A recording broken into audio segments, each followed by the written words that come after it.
Here's a sound check of the Bitex MAR rear hub.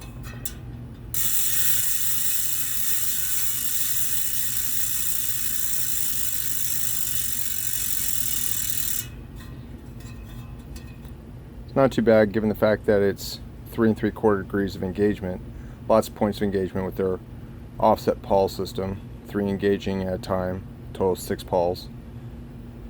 Also uses this what they call their anti-bite steel reinforced aluminum driver body. You can see here it's got its little steel key here, and it's got it in multiple places, so it's designed to go ahead and prevent the cogs from biting in on the otherwise softer aluminum driver body, but it keeps you from having to run the heavier steel or titanium driver bodies.